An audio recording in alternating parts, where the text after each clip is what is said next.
Vamos a dar inicio al presente evento. Por favor, Doc, ¿me confirma si podemos iniciar? Sí, sí Ya. podemos. Buenas noches, estimado doctor. Buenas noches, estimados participantes. Bienvenidos a esta quinta semana del Congreso Explorando Perspectivas Innovadoras en el Derecho Constitucional y los Derechos Humanos. El día de hoy vamos a trabajar la temática Perspectivas del conflicto diplomático entre México y Ecuador. Para mí es un gusto presentar al doctor David Alberto Cordero Heredia, quien nos acompaña en esta noche. Previo a darle la palabra, voy a permitirme dar una breve reseña de su hoja de vida y desde ya ofreciendo las debidas disculpas si tal vez hago una pronunciación errónea referente a esta hoja de vida.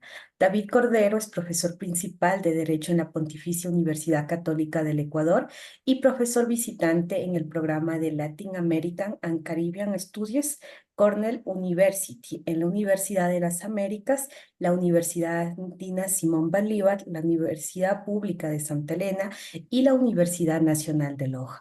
Asimismo, es doctor en Science of Law y Máster in Laws por CEU, máster en Derecho Constitucional por la Universidad Andina Simón Bolívar y máster en Derechos Humanos, Estado de Derecho, Democracia por la Universidad de Alcalá de Henares. Sus líneas de investigación incluyen derechos de la naturaleza, derechos de los pueblos y nacionalidades, y derechos de los pueblos indígenas, movimientos sociales y derecho, garantías jurisdiccionales y sistema interamericano de derechos humanos. Estimado doctor, la Universidad Nacional de Loja, la Dirección de Posgrados, la Unidad de Educación a Distancia y en Línea y la Maestría en Derecho Constitucional Convención en Derechos Humanos, liderada por el doctor Manuel Uchuari, le damos la cordial bienvenida a este evento.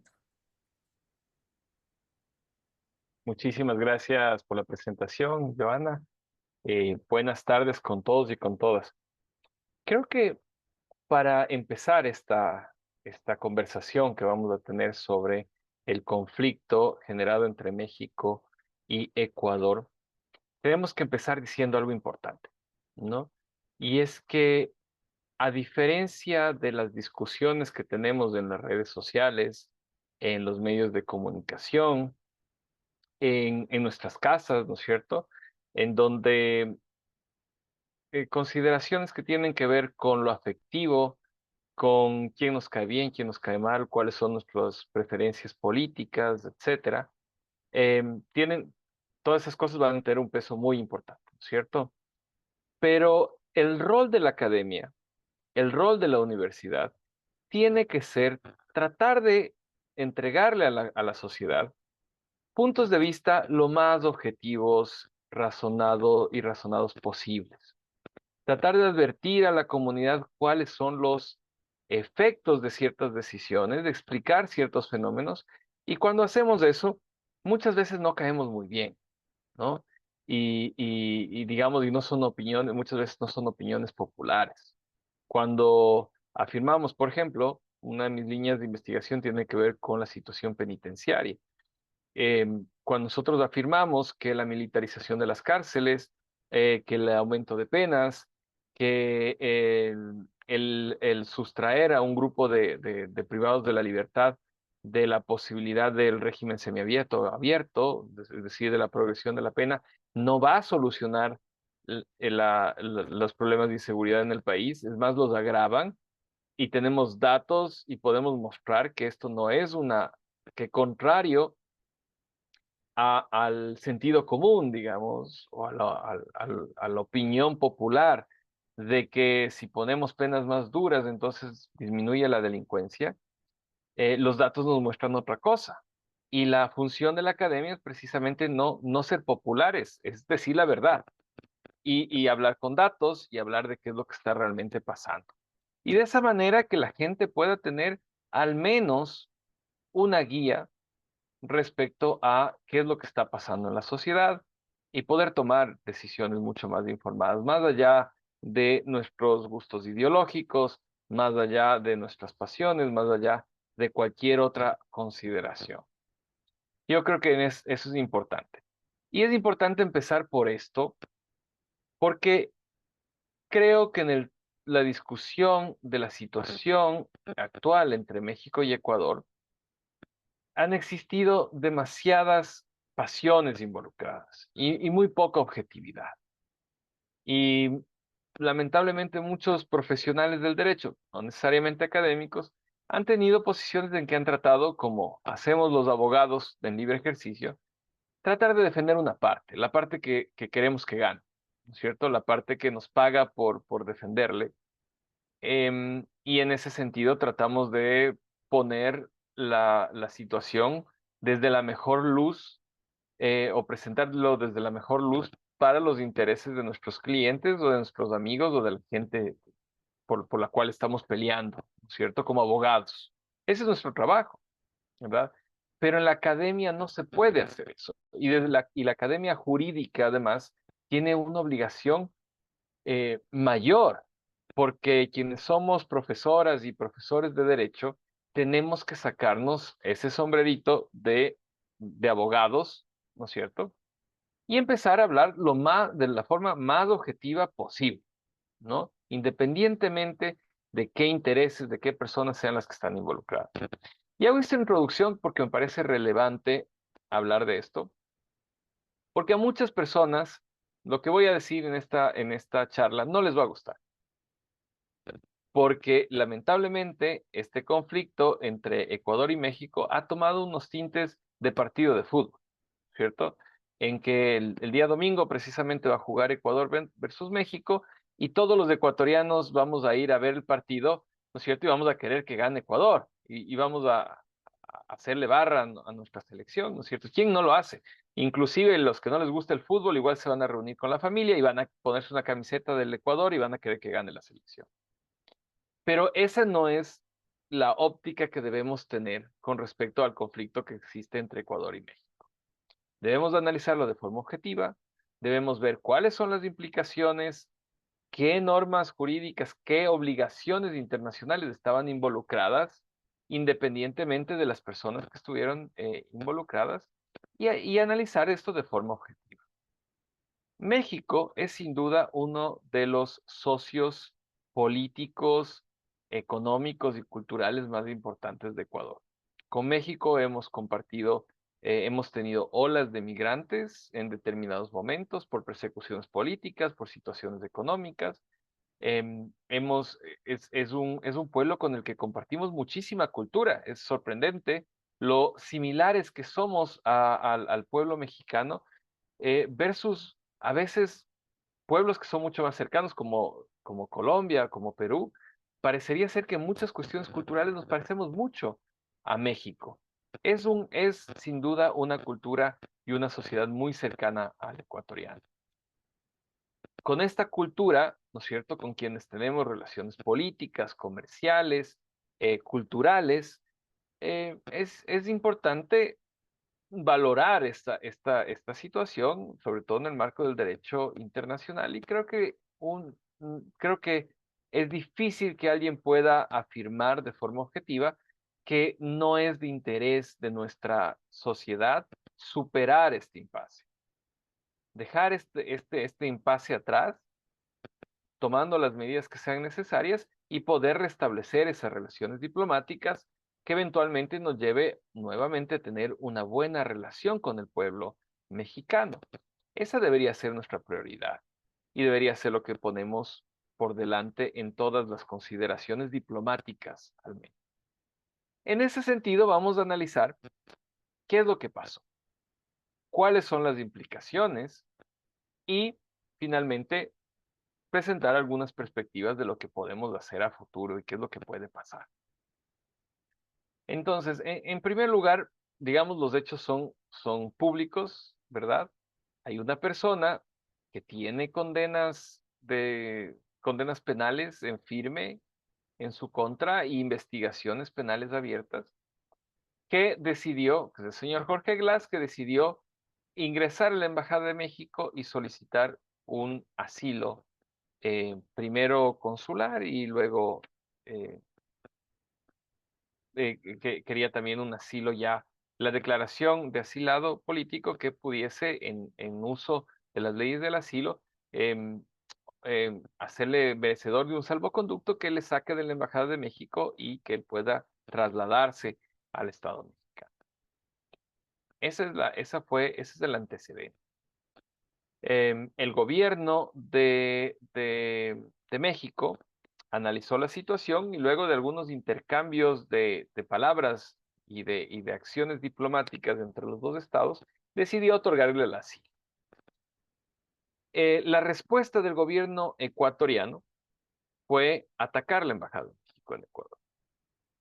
Ingresó con miembros de la Policía Nacional que subieron, treparon los muros, abrieron las seguridades por dentro, em, ingresaron a la embajada y extrajeron al señor Jorge Glass de la embajada y lo llevaron ya fuera de la embajada, ¿no es cierto? Ya no estaba en asilo consular, diplomático, lo llevaron a manos de las autoridades competentes para que siga cumpliendo su pena o que se ejecuten las de privación de la libertad en su contra.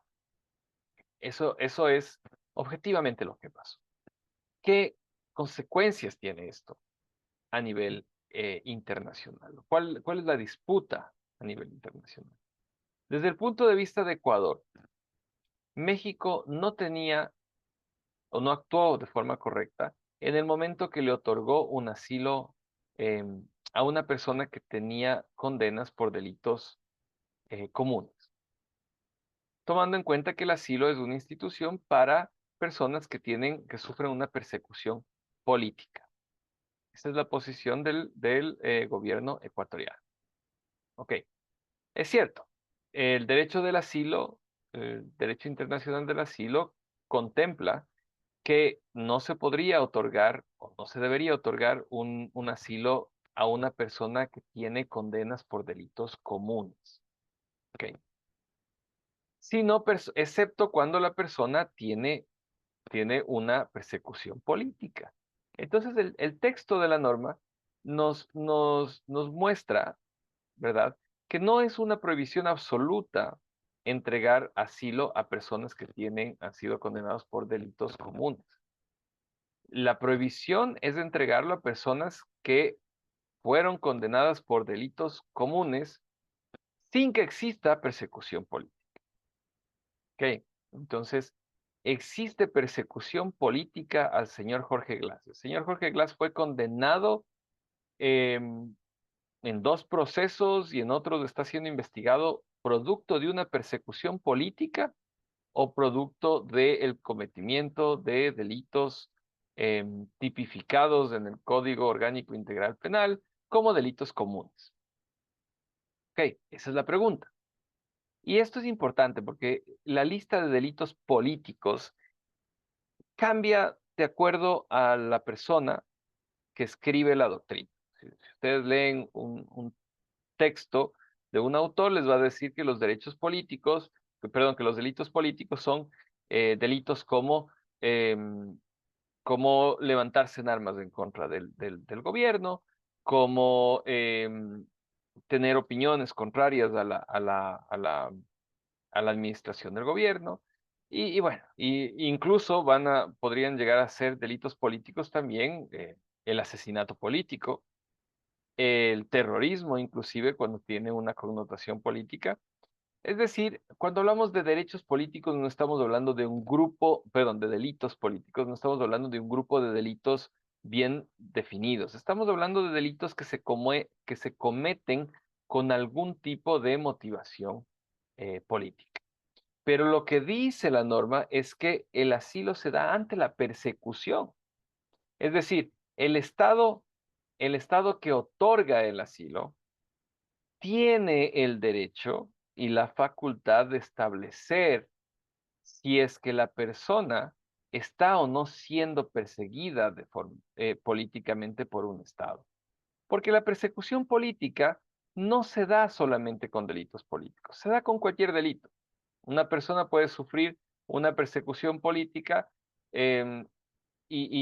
por tanto ser acusada de delitos de tránsito o una persecución que le lleve, por ejemplo, a que le persigan por infracciones tributarias o por cualquier excusa por el cual el Estado está identificando un enemigo político y está usando el aparataje del Estado para impedir que esa persona pueda desarrollar o ejercer libremente sus derechos políticos, que pueda participar en política, que pueda opinar, etcétera, etcétera. Ok. Ahora, ¿es el señor Glass un perseguido político? ¿Está siendo perseguido por el Estado ecuatoriano? La respuesta a eso, ¿verdad? Es solamente relevante en este caso para el Estado mexicano. México, que fue el Estado que recibió la solicitud de asilo por parte del señor Glass, era el órgano competente para analizar la situación del señor Glass y decidir si él estaba o no siendo perseguido políticamente. Al hacer eso, eh, por tanto, ¿no es cierto? México estaba en uso de una atribución y de un derecho, y además estaba garantizando el derecho al asilo del señor Jorge Glass. Esa fue, esa es la cuestión objetiva, jurídica de lo que estaba pasando con el señor Jorge Glass y la Embajada de México. Ahora, todos los estados tienen la obligación de respetar los tratados internacionales y para eso van a interpretar los tratados internacionales. ¿Qué pasa cuando un estado dice yo estoy respetando la Convención Americana de Derechos Humanos cuando, por ejemplo, prohíbo el matrimonio de las personas del mismo sexo? Hago esta interpretación de la Convención Americana y digo, la Convención Americana en su artículo 17 dice que se garantizará a hombres y mujeres del derecho al matrimonio. Y yo interpreto eso como que solamente los hombres y las mujeres se pueden casar. Eso es lo que van a hacer los estados. Si yo no estoy de acuerdo como persona que es afectada por esa interpretación, o como estado que no estoy, o sea, que me siento perjudicado por esa interpretación, acudo al órgano pertinente, al órgano competente, para decirle, este estado que tiene el derecho y la potestad de decir si es que el señor Jorge Glass es o no es una persona que está siendo perseguida políticamente, ese Estado no está interpretando bien los tratados internacionales ni los hechos, además, ¿cierto? No conoce todos los hechos, no está interpretando bien ni el derecho, ni conoce todos los hechos. Ok. Ese órgano competente es la Corte Internacional de Justicia. Ese es el órgano en el cual un Estado puede acudir por la discrepancia con otro Estado en cuanto a la interpretación de un tratado y, por supuesto, de hechos que son relevantes. ¿Ok? Entonces, hasta ahí, México actuó dentro del derecho internacional porque podía hacer lo que hizo. ¿Ok? Y si es que Ecuador no estaba de acuerdo, tenía la Corte Internacional de Justicia para acudir a la Corte y decirle, Corte Internacional de Justicia, yo no estoy de acuerdo con la interpretación que hace Ecuador. ¿Ok? Y la Corte tenía la facultad de analizar, iba a pedir pruebas a los dos estados, iba a analizar la situación y iba a tomar una determinación. Iba a decir, sí, en efecto, México tenía la potestad de hacerlo, pero no interpretó bien. Estos eran los hechos, este es el derecho aplicable y México actuó mal. No hizo una interpretación correcta de los hechos y el derecho y por tanto eh, se le ordena a México tomar tales o cuales medidas, ¿cierto? En primer lugar, revocarle el asilo y tomar las medidas que sean del caso. Ok, el problema es que Ecuador no hizo eso. Es decir, México tomó una decisión, Ecuador no estaba de acuerdo con esa decisión y y Ecuador, ante esa inconformidad con lo actuado por México, en lugar de seguir los canales legales, en lugar de acudir a la Corte Internacional de Justicia, decidió tomar la justicia por sus propias manos e invadir la Embajada de México en Quito.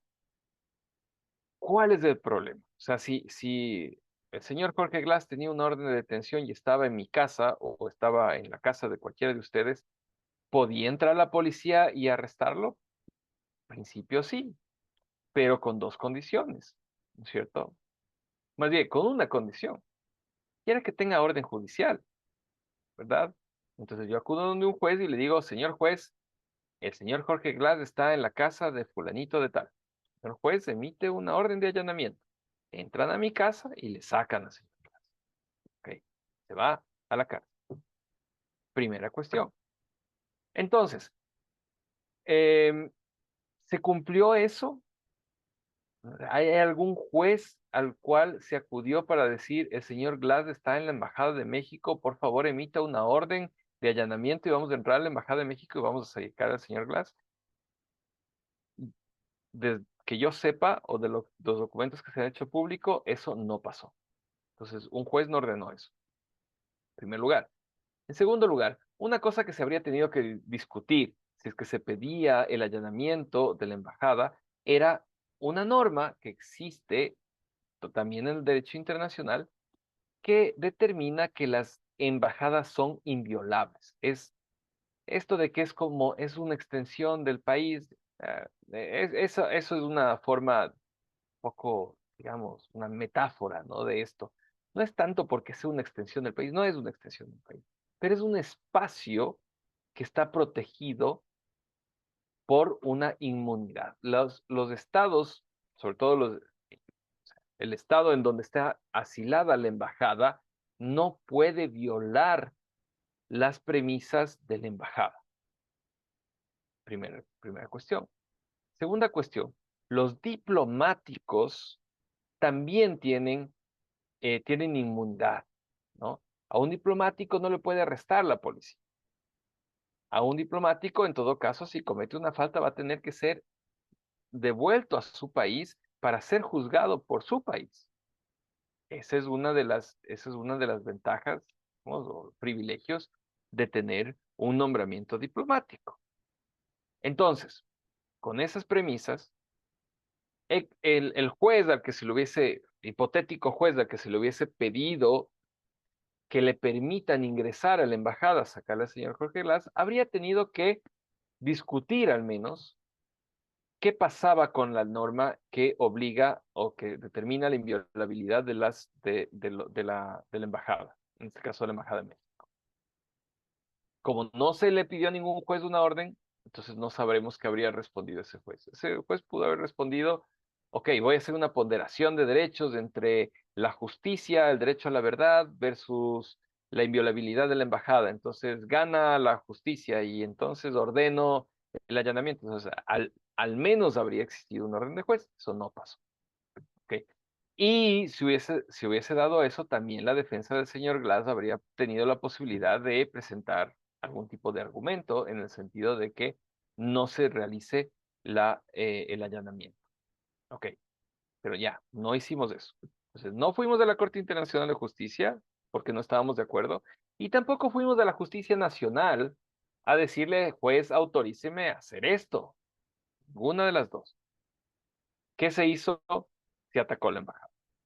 Ingresó la policía, le sacó al señor Glass, le atacaron a un diplomático y eso vemos en los videos. No, no podían hacer eso, no, no podían romper o no podían ingresar a la fuerza en una embajada extranjera y tampoco podían atacar a los miembros de la embajada, a los miembros del cuerpo diplomático mexicano. Ok, eso hizo Ecuador. Y al decidir hacer eso Ecuador, pasó de ser, por decirlo de alguna manera, la víctima, o sea, pasó de ser quien tenía posiblemente un muy buen caso para presentar ante la Corte Internacional de Justicia en contra de México, a ser el país, uno de los pocos países realmente latinoamericanos y en historia del mundo, además, que ha violado que ha violado la inviolabilidad, valga la redundancia, de una embajada. Imagínense ustedes lo que acaba de pasar. Julian Assange acaba de salir libre, ¿cierto? Luego de pasar varios años siendo perseguido por el que posiblemente sea, si no el país más poderoso del mundo, uno de los 5 países más poderosos del mundo, con potencial bélico, inteligencia. O sea, nosotros ni nos enterábamos de que ellos entraban capaz, y el señor Assange ya ni siquiera estaba ahí dormido, nadie hubiese visto, siquiera, ¿no es cierto? Con el poder de inteligencia, la gente entrenada que tienen, ahí no pasaba nada. ¿Por qué Estados Unidos no sacó a Julian Assange todos esos años de la embajada de Ecuador? Porque hay una norma de derecho internacional que dice que los preceptos de una embajada son inviolables. Y los países que firman esos acuerdos internacionales, incluso los países que tienen mucho poder, que tienen mucha influencia, ¿no es cierto? Incluso esos países respetan esas normas internacionales.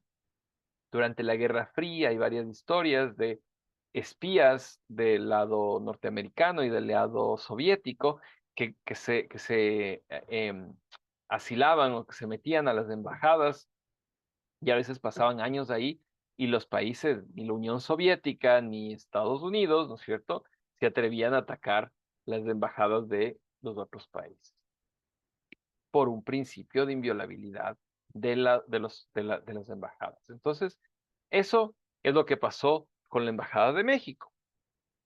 Y la consecuencia de esto, ¿no es cierto?, de esta vulneración de normas internacionales, es que tenemos, desde la perspectiva ecuatoriana, una violación a la ley del asilo, ¿no?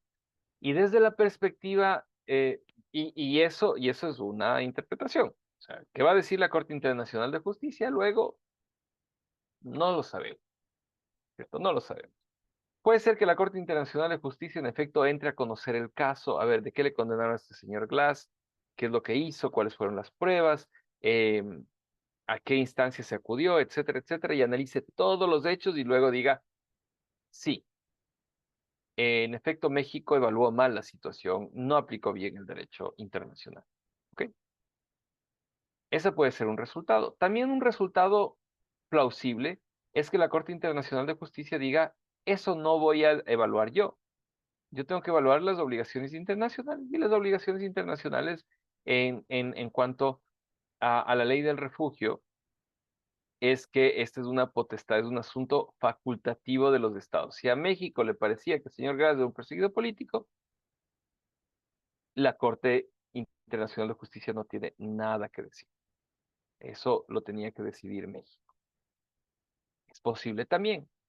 Son dos cuestiones diferentes, ¿no es cierto? O sea, son dos resultados que podían darse en la Corte Internacional de Justicia.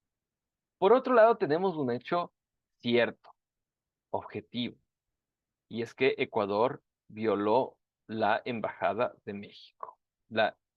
Se fue en contra de la inviolabilidad de la Embajada de México. Eso, siendo un hecho objetivo, ¿verdad?, nos da pie a decir que en el caso de lo que pasó entre México y Ecuador, del ataque a la embajada, Ecuador no tiene mayor rango de acción en cuanto, o mayor argumento para tratar de justificar la acción que hizo. Si ustedes pudieron ver, y ya voy a pasar ahora al tema de la Corte Internacional de Justicia, pero si ustedes pudieron observar o les da curiosidad y entran a la página web de la Corte Internacional de Justicia, pueden ver el video de la audiencia de la demanda que presentó México contra Ecuador, y ustedes van a ver que la defensa de Ecuador es puramente formal. Y claro, obviamente dice, no, es que le dieron asilo al señor Jorge Glass, y el señor Jorge Glass no era un perseguido político, sino era un delincuente común, etcétera, etcétera. Pero eso no es lo que se está discutiendo. Eso no se está discutiendo. ¿Ya? Y en la defensa de por qué atacaron la embajada, lo que hizo Ecuador sobre todo fue tratar de defenderse en lo formal. Es decir, el mejor argumento que tenía el Estado ecuatoriano era que, de acuerdo a los tratados internacionales firmados por México y Ecuador, siempre se debía tratar de tener una solución diplomática y que nunca Ecuador trató de tener un acercamiento con México después del ataque a la embajada que les permita resolver la situación antes de llevarla ante la Corte Internacional de Justicia. Ese fue el mejor argumento del Estado ecuatoriano para decir que la Corte Internacional de Justicia no tenía competencia.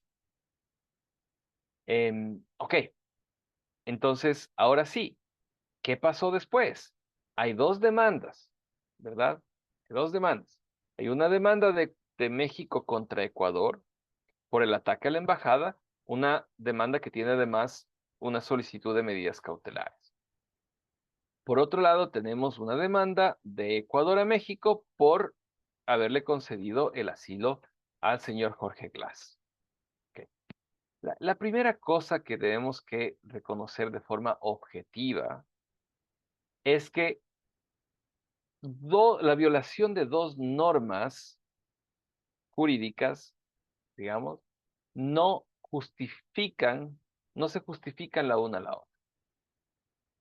En el supuesto de que México aplicó mal la figura del asilo, eso no justificaba a Ecuador, no le daba una justificación de Ecuador para atacar la embajada de México. Entonces son dos discusiones diferentes. Y aun cuando, y podría esto salir para volver a los términos futbolísticos, ¿no es cierto? Esto podría salir 1-1, o sea, podría salir Ecuador ganar una demanda y México ganar la otra. Es decir, tal vez la Corte Internacional de Justicia le podría dar la razón a Ecuador y le podría decir, sí, México no debía darle asilo político, a darle asilo al señor Jorge Glass. Puede ser. Y luego en el otro juicio también la Corte puede decir, Ecuador no podía atacar una embajada y podría condenarles a los dos estados en los diferentes juicios. Puede ser. Puede ser que en uno gane Ecuador y en otro gane México. Es posible. Y eso que parece tan raro, es posible porque lo que hizo México no justifica jurídicamente lo que hizo Ecuador. Si nosotros volvemos, yo les decía esto desde lo pasional, desde la familia, desde los medios de comunicación, ¿cierto?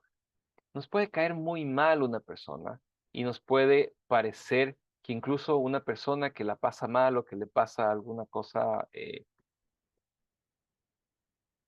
como le pasó al señor Jorge Glass, ¿no es cierto? Que estuvo preso todos estos años, sigue preso, pero es algo que se merece.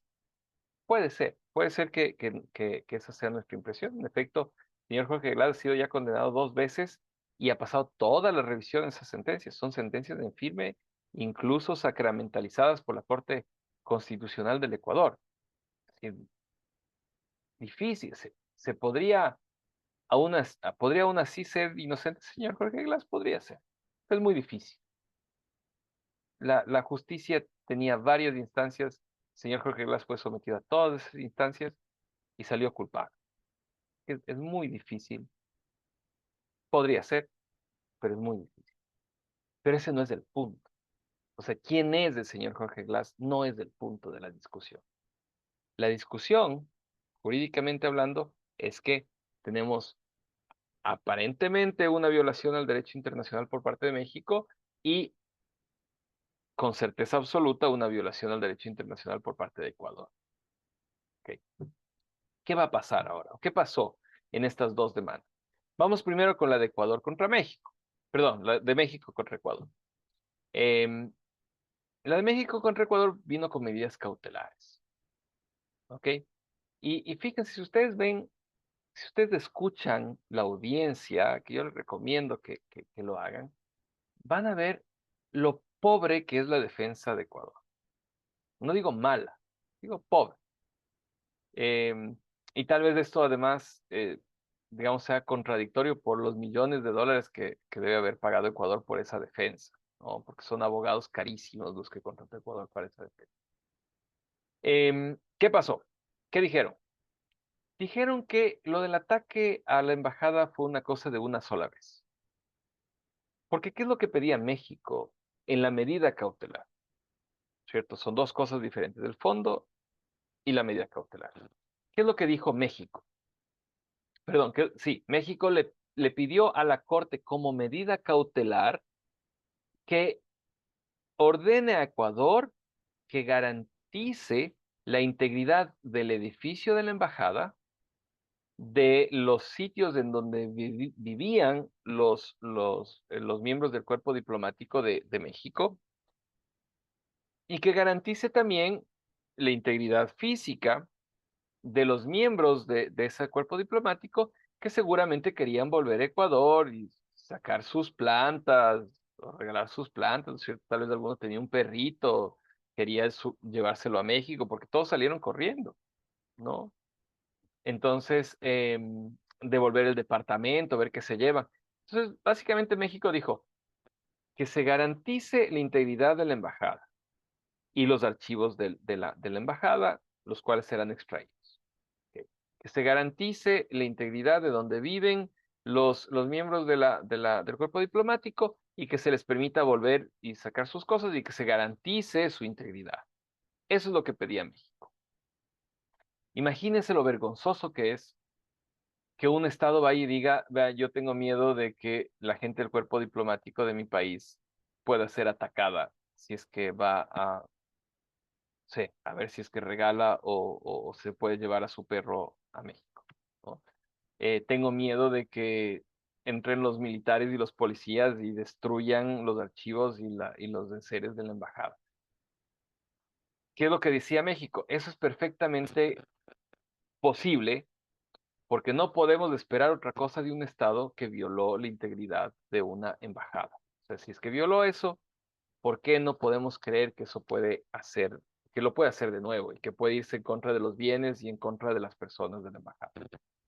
Y Ecuador, la defensa de Ecuador fue, no, nosotros hicimos eso solamente una vez, no vamos a volver a hacer. O sea, créanos, Corte Internacional de Justicia, que solamente esa vez vamos a hacer, nunca más, nunca más. Y solamente era porque le queríamos sacar ahí al señor Jorge Glass, que era una persona condenada y que no íbamos a tolerarle la impunidad, etcétera, etcétera, etcétera. Entonces, solamente una vez. Como ya le sacamos al señor Jorge Glass, ya nunca más vamos a atacar la Embajada de México, ni los bienes ni las personas. Esa fue la defensa de Ecuador. Y Ecuador presentó una carta a la Corte Internacional de Justicia diciendo, comprometiéndose a lo que México estaba pidiendo. ¿Ok? Entonces imagínense lo que es. Cuando, cuando ustedes les demandan, ¿no es cierto? Ustedes tienen dos opciones. O allanarse, y cuando ustedes se allanan, ¿verdad? Aceptan la pretensión de la persona que les demandó, ¿verdad? Pueden resistirse, ¿verdad? Y pueden decir, yo rechazo las pretensiones de la persona que me demandó, o puedo llegar a un acuerdo y le puedo decir al juez, por ejemplo, vea, señor juez, yo le voy a dar las garantías de que sí le voy a pagar. Es más, vea, ahorita ya deposité, traje el recibo este rato de que ya le deposité en el banco del Pichincha la cantidad de X, que era lo que la persona me pedía. Entonces ya se agotó la deuda, ¿no es cierto? Ya no hay deuda, ya, por favor, acabemos con esto, ¿no es cierto? ¿Se entiende la diferencia? Son posiciones diferentes. Ecuador no se opuso, salvo por lo formal, a lo que le pedía México. Es más, Ecuador llevó una carta de garantía diciéndole a la Corte Internacional de Justicia, vean, nosotros solamente por esta vez nos metimos a la Embajada de México. Entonces, la Corte Internacional de Justicia ve esta carta en donde se comprometen a respetar la embajada, a respetar al cuerpo diplomático, y dice, ok, ¿para qué voy a dictar medidas cautelares? ¿Para qué voy a dictar medidas cautelares? Si es que Ecuador me está diciendo que va a hacer lo que le está pidiendo México que haga. Y la Corte Internacional de Justicia, por eso, ojo, por esa circunstancia, decide no otorgar las medidas cautelares que pidió México. Porque Ecuador ya se comprometió a hacer lo que México estaba pidiendo a la Corte que le ordene a Ecuador hacer. ¿Ok? Entonces, no es un allanamiento exactamente, pero es como que yo llegue y le diga, señor juez, yo no me estoy allanando, pero vea, yo ya pagué la deuda, ¿no es cierto? Ya pagué la deuda. Eso es lo que hizo Ecuador. Acto seguido, aquí se festejó como que ganamos. O sea, la Corte Internacional de Justicia no le dio las medidas cautelares a México. Ganamos. No ganamos nada. Si ustedes leen la resolución, además de la Corte no es muy suave con Ecuador. La Corte le recuerda a Ecuador la inviolabilidad de los recintos diplomáticos. Le recuerda que no es aceptable atacar, invadir un recinto diplomático, ¿no? Ecuador no ganó. Ecuador, digamos, no recibió una medida cautelar porque Ecuador realmente no fue a defenderse. Ecuador, ¿cómo habría sido defenderse? Que Ecuador llegue y diga, yo voy a ir y voy a sacar esos archivos. Y si es que esa gente vuelve a poner un pie en Ecuador, entonces les metemos presos. Eso era defenderse, eso era decirle, no tiene absolutamente nada que ver lo que dice México. Obviamente era una posición absurda. No estoy llevando esto al absurdo, pero de todas maneras, lo que hizo Ecuador fue darle la razón a México. Es decir, Ecuador fue y dijo, vean, yo les garantizo, vayan a sacar sus cosas, no vamos a volver a entrar en la embajada. Es decir, estaba dando garantías de que iba a hacer lo que México estaba pidiendo que haga. ¿Ok? Entonces, esto es importante. Y lo que queda ahí de cola es que es el proceso de fondo. El proceso de fondo no se ha resuelto.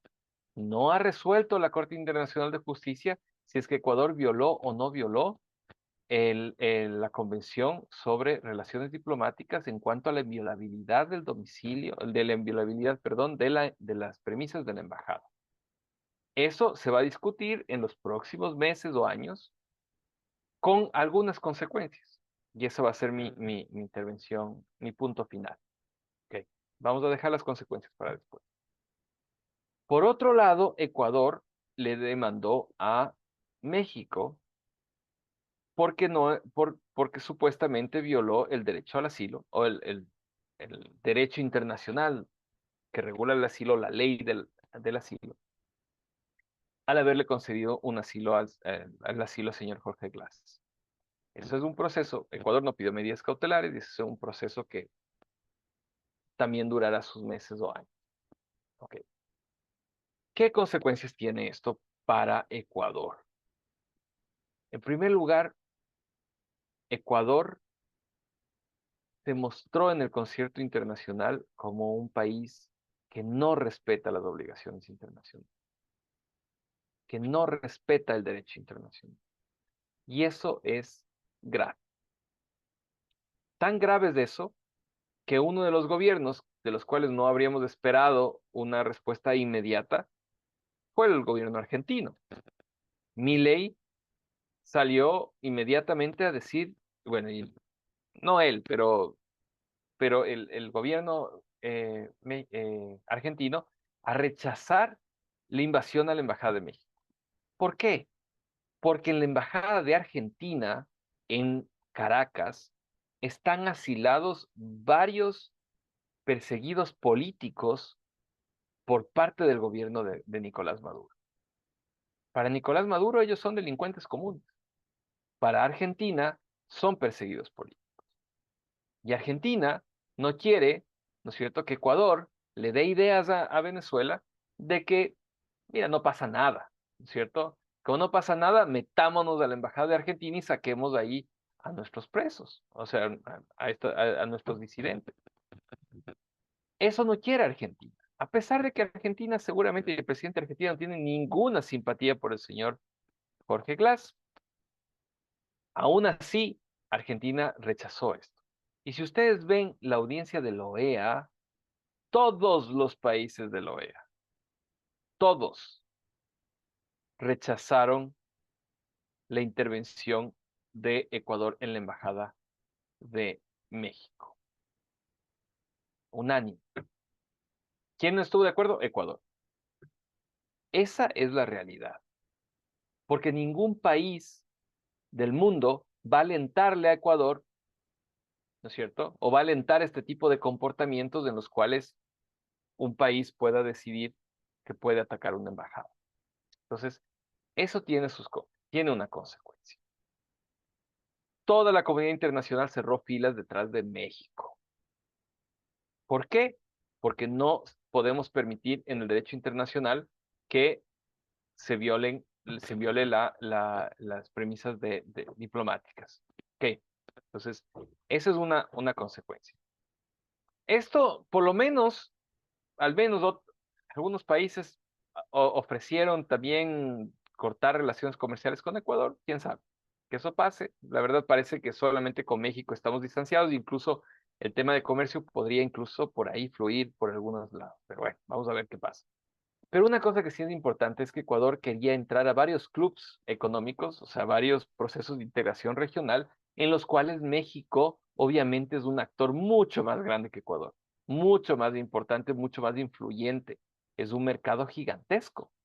México, Brasil, Estados Unidos, Canadá, por ahí Argentina, son los mercados más importantes del continente. Entonces, no es lo mismo que Perú te apoye para entrar no, más bien que Uruguay te apoye para entrar al Mercosur, a que te apoye Argentina. No es lo mismo que te apoye Honduras para entrar a la Alianza del Pacífico, a que te apoye México. Y México estaba apoyando a Ecuador. Entonces, vamos a ver las consecuencias de esto. Ok, eso por un lado.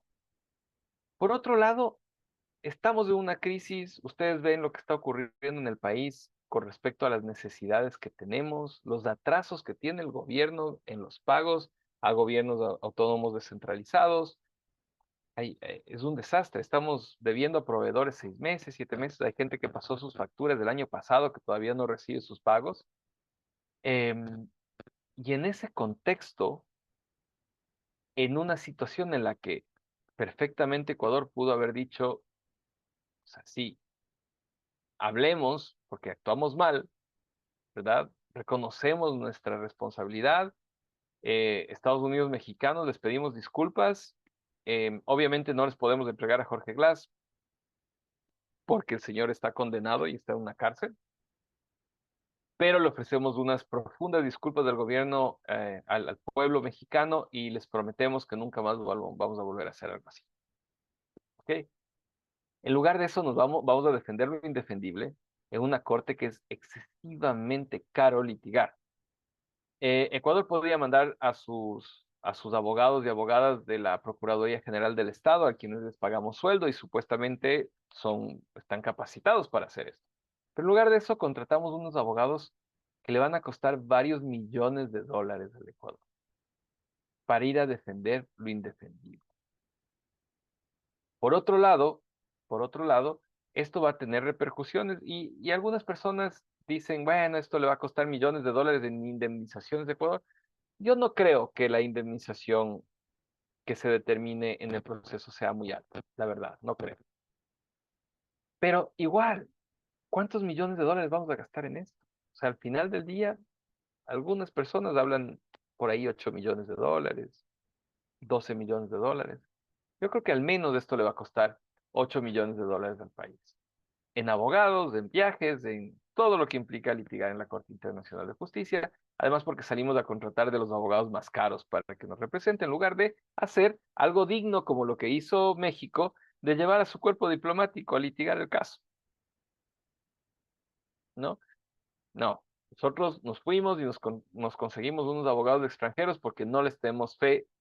O sea, somos súper patriotas para invadir la Embajada de México, pero no somos patriotas para contratar a usar a nuestros propios abogados que están en la Procuraduría General del Estado. Entonces, en definitiva, las perspectivas que tiene Ecuador de ganar el caso que le planteó a México no son las mejores, porque en efecto hay un elemento de soberanía en el acto que hace el Estado de evaluar una situación y determinar que una persona es o no es perseguida política y por tanto puede otorgarle el asilo.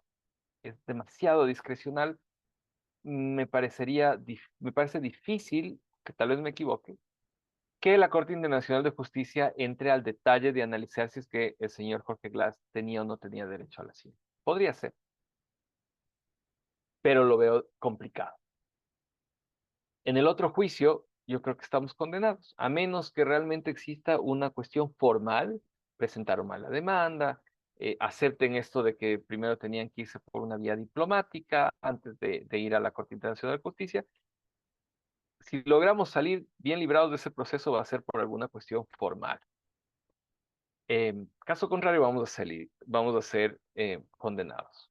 Pero vamos a ser condenados además de una forma en que nos van a jalar las orejas a nivel internacional, como ya nos han jalado las distintas instancias internacionales, en que no vamos a quedar bien parados en el concierto internacional. Habría sido mejor reconocer responsabilidad, ahorrarnos varios millones de dólares y empezar a trabajar en recomponer esa relación con México y también de confianza al país a nivel internacional. Pero no lo estamos haciendo cuando, como les explico, Ecuador no ganó el tema de las medidas cautelares, sino que fue a aceptar que sí iba a hacer lo que México le pedía que haga, ¿no es cierto? La respuesta del presidente de la República fue un TikTok en el que se burlaba de que supuestamente estaba festejando la victoria de Ecuador. Entonces estamos en una situación, estamos quedando muy mal en el concierto internacional. No estamos mostrando madurez, no estamos demostrando responsabilidad, no estamos eh, demostrando seriedad y eso también tiene consecuencias en varios. Así que las perspectivas de lo que va a ocurrir a futuro no creo que sean muy buenas para Ecuador. Hay que tomar decisiones objetivas, serias acerca de qué es lo que vamos a hacer y qué es lo que viene em, o qué es lo que va a estar a favor del país. Más allá de que todos somos la selección el domingo y todos vamos a gritar los goles de Ecuador, ojalá, y que todos queremos que gane Ecuador y verle a Ecuador ahí pidiendo disculpas, tal vez no nos parezca lo mejor, pues tendremos una de las cosas importantes que hacen los adultos y que tiene que ver con la seriedad de las personas es también reconocer cuando se equivocan.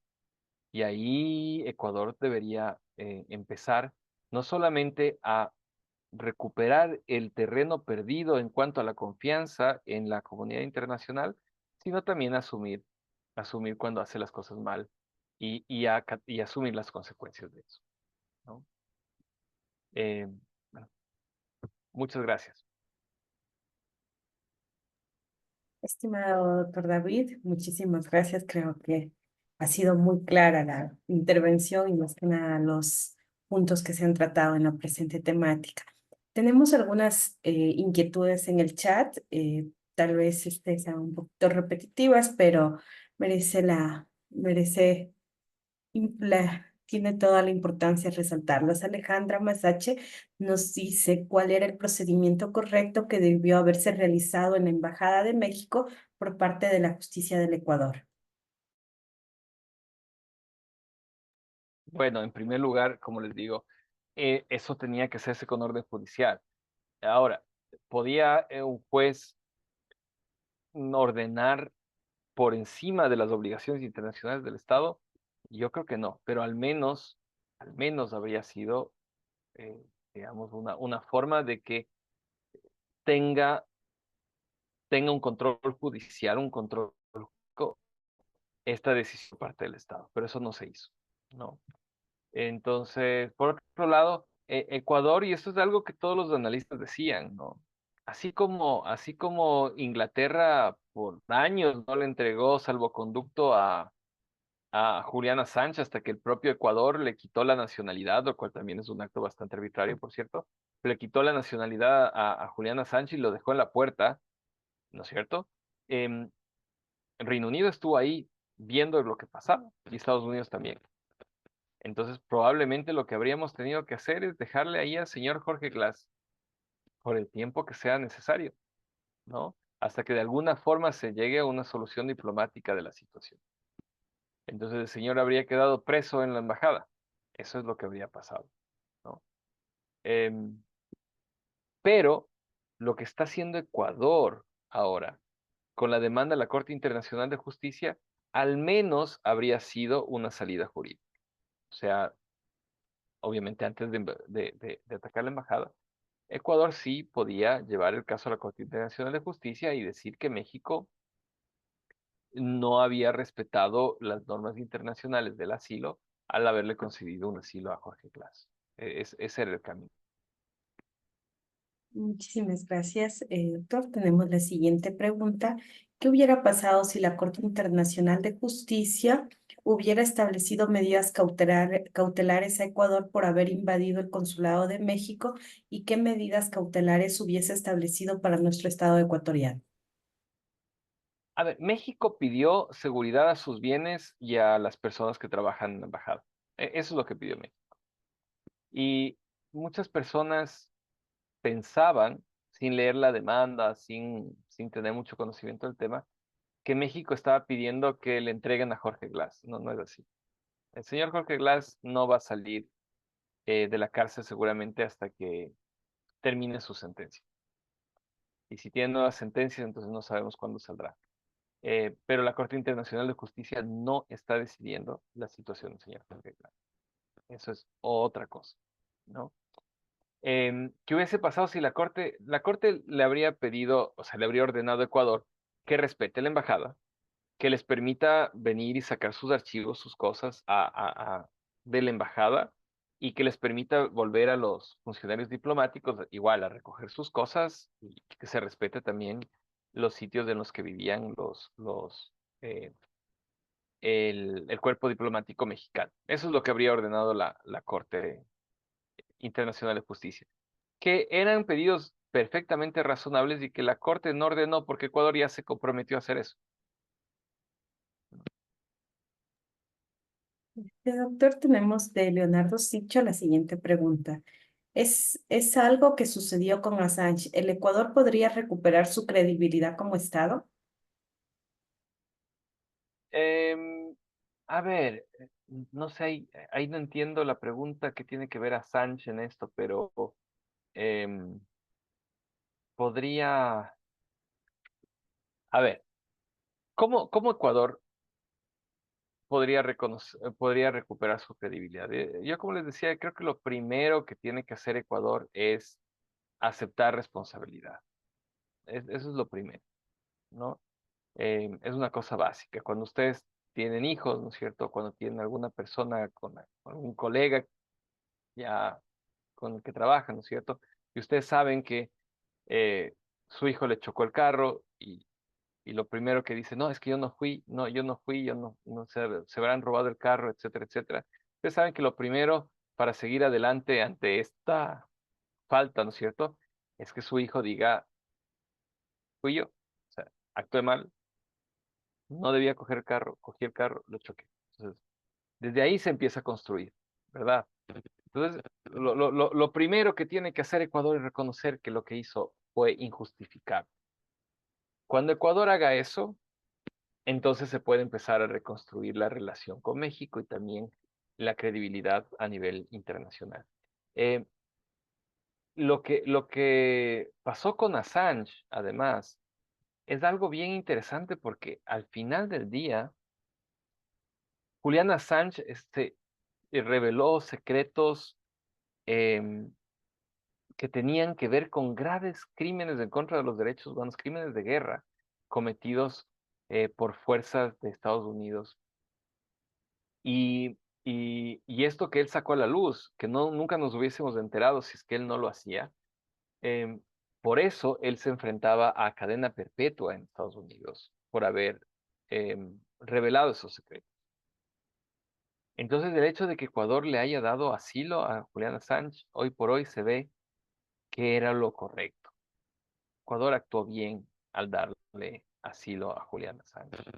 Es una pena que de repente el gobierno haya decidido que ya no y lo haya sacado de la embajada de Ecuador y lo haya sometido a 5 años de cárcel, ¿no? Eso es lo que pasó. Julian Assange fue preso 5 años y ahora sale eh, en gran medida porque el presidente actual de Estados Unidos es Biden y no el señor que estaba antes, ¿cierto? Seguramente él analizó la situación y dijo que nosotros se supone que defendemos la libertad de expresión. Entonces, ya, ya, ya le arruinamos la vida a este señor, ¿no? 13 años de estado fuera de su país, ya, acabemos con esto. Entonces yo creo que Ecuador, ese es un punto a favor de Ecuador en la comunidad internacional, el hecho de que le haya dado el asilo. Luego que le haya sacado, son esas cosas que hacemos nosotros, ¿no? Pero bueno, eso con respecto a Julián Assange. Yo creo que la credibilidad se recupera de esa manera, se recupera aceptando responsabilidad y ofreciendo disculpas y siguiendo adelante con esto. No, doctor, tenemos un comentario y a su vez también quisiéramos un poco conocer su criterio referente a lo mencionado. En la resolución, la Corte no solo le llamó la atención a Ecuador, sino también a México. También se debería decir la verdad que muchas embajadas a nivel mundial se han convertido en cómplices de personas que han cometido delitos. Ingresan a las embajadas como presuntos perseguidos políticos. Sí, de acuerdo, de acuerdo. Em, pero la institución, totalmente de acuerdo, pero la institución del asilo está para quien la necesita. Es decir, si ustedes ven el, si ustedes ven lo que pasa todos los días en Estados Unidos, precisamente, eh, cuando ustedes ven que la gente cruza la frontera y corre, o sea, más bien, cruza la frontera, no sale corriendo, ¿no? Se entrega. Em, y eso es por una situación, porque por más que Ecuador, por más que Estados Unidos o algunas personas, algunos políticos de Estados Unidos les encantaría cogerle a la persona y llevarle otra vez a la frontera, abrir la puerta y pasarle a México, no se puede, porque esas miles de personas que llegan y que cruzan la frontera están pidiendo asilo. Están pidiendo asilo porque vienen de países como Venezuela, en donde no existe democracia y donde están pasando una situación económica terrible, porque salen de varios países centroamericanos con unos niveles de violencia, inseguridad, muerte, pobreza increíbles. Em, por eso son personas que llegan y muchas personas obtienen ese asilo, porque Estados Unidos analiza y dice, sí, o sea, realmente escapar de Venezuela, escapar de Cuba, escapar de Ecuador, eh, de México,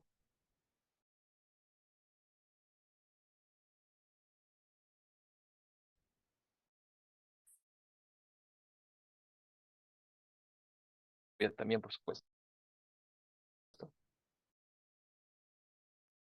Y esas son Mi amor, fue esa. la persona, la Ecuador desde Colombia huyendo del conflicto.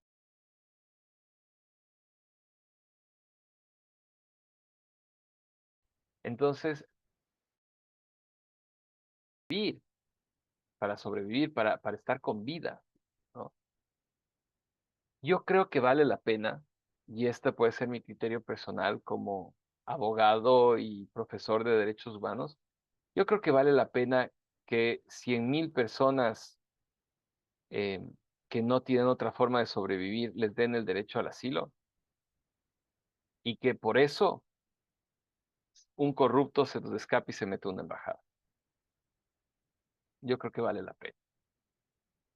Cuando nos vamos en contra de la institución del asilo y empezamos a limitar y empezamos a ponerle trabas, eso no va a ir en desmedro de estas personas que además tienen influencia política y que tienen conexiones con la mafia, conexiones con la policía, una serie de cosas que les avisan cuando les van a coger y la mayoría se escapa del país antes de que llegue la policía, ¿no? Le va a perjudicar a esa persona que está huyendo de un conflicto armado, está huyendo de una situación de pobreza, está huyendo de un país devastado, eh, por la política, por el ambiente, por lo que sea, por un desastre natural. A esa persona es a la que le vamos a perjudicar cuando empezamos a restringir instituciones como el asilo. Entonces, yo creo que poniendo en la balanza las cosas, yo creo que estas instituciones que fueron creadas para proteger al ser humano se tienen que mantener. se tienen que mantener. Y luego el tiempo dirá, ¿no? Y si hay muchas personas que están a nivel mundial, ¿no es cierto?, que están usando las embajadas para esconderse y eludir a la justicia, pues al final del día se sabe, se conoce ese tipo de cosas y hay consecuencias también por eso, ¿no? Así como pasó con Julian Assange, tal vez otro gobierno también en mexicano después le sacaba al señor Laz a la puerta, ¿no? Podía ser también. O sea, esas cosas pasan. Pero lo que hizo Ecuador de tomar la justicia por mano propia, eso es una cosa que no es tolerable. Estimado doctor, muchísimas gracias. No tenemos en este momento más preguntas. Agradecemos su participación y procedo a generar la entrega del certificado. Universidad Nacional de Loja y la maestría en Derecho Constitucional que otorga el título de Magíster en Derecho Constitucional con mención Derechos Humanos, confieren el certificado a David Alberto Cordero Heredia por haber participado como conferencista en el Congreso Multiconferencia explorando perspectivas innovadoras en el derecho constitucional y derechos humanos, con la temática Perspectivas del conflicto diplomático entre Ecuador y México, desarrollado desde el 23 de mayo hasta el 12 de julio del 2024. Loja, 27 de junio del 2024, firma el doctor Manuel Uchuari, director del programa de maestría. Estimado doctor David Cordero, muchísimas gracias por su participación y esperamos como Universidad Nacional de Loja contar con su valiosa presencia en diferentes eventos. Muchísimas gracias. Muchísimas gracias también por su atención y por la invitación. Gracias, doctor. Estimados participantes, por favor, no se olviden de registrar su asistencia. Ya fue enviada la misma a dentro del chat. Por favor, procedamos a registrar y nos vemos la siguiente semana. Muchísimas gracias y una buena noche a todos.